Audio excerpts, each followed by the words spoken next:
السلام عليكم ورحمة الله وبركاته. أهلا بكم متابعينا الكرام. النهاردة فيديو جديد ومشكلة، يعني أنا لفيت حوالين نفسي علشان خاطر أوصل للمشكلة دي.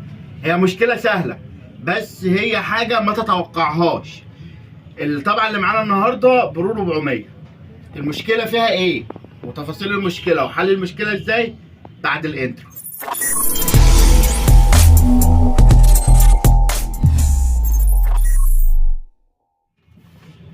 اهلا بكم من جديد، رجعت لكم بعد الانترو وتعالى نشوف المشكله. ان الحباره هنا بيقول لي قم بتركيبه خرطوشه الحبر الاسود، وطبعا لو فتحنا الباب هنا هنلاقي الخرطوشه متركبه والدنيا تمام.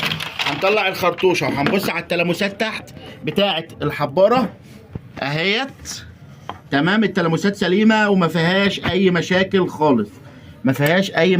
خالص، اهيت تمام. وكمان معانا الريش سليمه وكل حاجه تمام اهيت، ما فيهاش اي مشاكل خالص.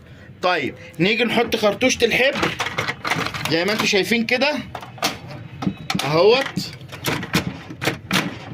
نيجي نحط خرطوشه الحبر ونشغل الطبعه تكتب لنا قم بتركيبه الحبر الاسود. وطبعا الطبعه واقفه ما بتجيبش معانا ولا يمين ولا شمال ولا بتطبع معانا ولا اي حاجه. الايرور ده ظاهر من اول ما تفتح الطبعه. يعني هاجي اقفل الطبعه هنا اهو، هقفل الطبعه خالص اهو. يتم الان كده الطبعه طفت. هقول لي ايه؟ هنعمل ريستارت للطبعه. ممكن تكون الطبعه مهنجه. طبعا الخطوات اللي انا بعملها دي كلها دلوقتي عملتها قبل كده تمام. يعني بصيت على الريش بتاعه التلامس بتاعه الحباره اللي موجوده هنا، وبصيت على التلامس الريش بتاعه الحباره اللي تحت الحباره، لدرجه ان انا فكيت بورده الباور وبصيت على الباور وبصيت على التلامسات وقست بورده الباور. الدنيا تمام وما فيهاش اي مشكله خالص. يعني انا قلت ممكن يكون تهريب كهرباء من بورده الباور، الكلام ده كله. المشكله ما طلعتش هنا خالص، والمشكله طلعت اغرب مما تتخيل. طيب برضو بعد ما رصتنا الطبعه جات لي هنا ايه؟ برضو قم بتركيب خرطوشه الحبر الاسود. طب هنفك هنا تمام وهنبص تاني اهو. نلاحظ اي حاجه؟ مفيش اي حاجه ملاحظها. ان الطبعه ما فيهاش اي مشكله ومفيش اي حاجه محاشره جوه ولا اي حاجه فيها مشكله. طيب المشكله ايه بقى؟ المشكله ان في جزء في الطبعه انكسر، فلما بتدخل الحباره بيخش الجزء ده تحت الحباره فبيغير معاك الريش. يعني بيقفل معاك الريش، بيبقى مفيش تلامس ما بين الريشه وما بين الحباره اللي هي التلامسات دي. والتلامس ده من احد اسباب اللي هو انستول بلاك كارتريج او قم بتركيب خرطوشه الحبر الاسود، اللي هو التلامس ده اللي هو موجود هنا. طيب زي ما انتم شايفين حضراتكم ان التلامس ايه؟ موجود وظاهر اهو. طب ايه اللي بيحصل؟ اللي بيحصل كالاتي. شايفين الجزء ده مكسور من مكانه اهو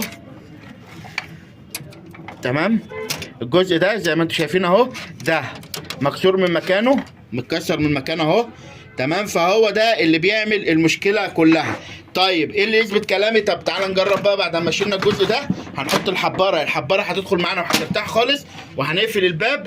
هنلاقي الطبعه ادت لنا خطأ في ذاكره المستلزمات ديت عادي ماشي اوكي تمام. هتبدا الطبعه قامت معايا وعملت بدء التشغيل اهو. هتحمل النشالايزنج بتاعها او البرامج بتاعتها، وبعد كده الطبعه تدينا ريدي ومفيش اي مشاكل خالص في الطبعه. طبعا ديت اللي هو ايه؟ وحده البتاع ديت عشان الحباره مش اصليه، فايه هقول له اوكي وعادي وهتطبع معايا وزي الفل ما فيهاش اي مشكله خالص. ده كان حاجه بسيطه جدا، وحاجه من اللي بتقابلنا في الصيانه وبتدوخنا حوالين نفسنا وبتلففنا حوالين نفسنا، بس بفضل الله بنوصل لها. بفضل الله مش اكتر ولا اقل. يا رب الفيديو يكون عجبكم، ولو قابلت حد المشكله ديت يا ريت يدعي لي ويكتب لي الدعاء في التعليقات. اشوفكم في فيديو جديد، وما تنسيش تدعم بقى القناه باللايك والاشتراك. والسلام عليكم ورحمه الله وبركاته.